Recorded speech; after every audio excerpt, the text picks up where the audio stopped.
Chapter 215 spoilers, let's get right into it. So this is a great chapter, and if you like Jujutsu Kaisen content, this channel has been binding vowed into it. So after last week's succulent sucker punch, Sukuna is starting to recompose himself a little bit.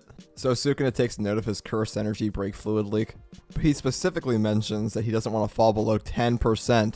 Now first of all, this is extremely anime of him to mention this. And if he is worried about falling below 10%, he must be at like 20 or 30, and that is just ridiculous. But we see Maki just show up, and Sukuna doesn't even realize she's there, and she's standing there menacingly for no other reason I can think of than just to spook Sukuna. And the overall disrespect of this is immense. I mean, she's literally posing. There's no way she didn't plan this. And like, this is a cool moment and everything, but there's like a 50% chance that she was just watching Yuji get his ass blendered like Wolverine. Sukuna notes that News Lightning didn't do any damage to her. And like, yeah, truly profound insight, Sukuna. But they give this man no time, and they just jump his ass. And you love to see it, these two just have zero qualms about just beating the piss out of their friend Megami's body. And like, thank God Maki showed up, because Yuji is dumb as rocks. There's no way he had formulated a plan to remove Sukuna from Megami's body beyond just punching him in the face. And I lied before, this is the chapter that Sukuna gets taken to the village hidden in these hands. And Sukuna just tries to straight up deck Maki, but she catches his arm and puts him in a lock. And while he doesn't actually say anything, he looks a little surprised at this. This could very well be the first time he's ever fought somebody like Maki, because there are very few sorcerers born with no curse energy output and a heavenly restricted body. And out of those, even fewer become an actual combatant. And they're at their best when they have an OP curse tool. And it stands to reason that there are more OP curse tools now than there were 1,000 years ago, just because it's not like they really stopped making them or got rid of the old ones for the most part. Especially when you have useless sorcerers like this who can manifest them. So this is really the best timeline to clap someone's cheeks if you have no curse energy. So Maki decks Megami in the face, and like, my god, this boy is not going to eat solid food ever again. And you know Megami must be thinking inside that body that like, yeah, Sukuna's a big threat and all, but like, did my friends secretly hate me?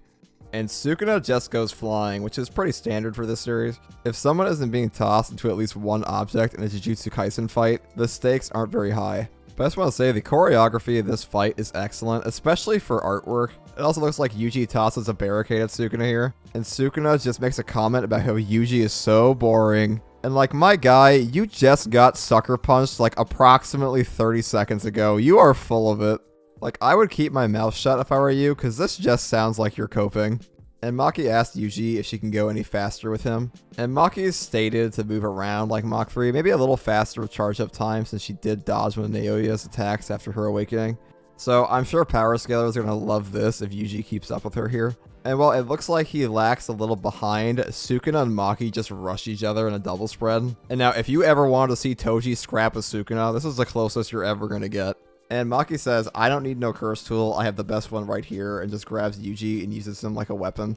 And considering this kid was pumped with cursed energy growth hormone from birth, this is probably an excellent choice. Now, Sukuna definitely looks like he's getting blasted a little bit here. So he takes note that Megami's body itself is rejecting him when he attacks his friends. And I think this really plays into the idea of the body and soul being linked, assuming these translations are correct. So Sukuna pulls out an all-new ability called Spider's Web to destroy the ground that they're on. So first of all, a new technique from Sukuna, and it seems to follow a similar path to all his other ones, which is it destroys stuff.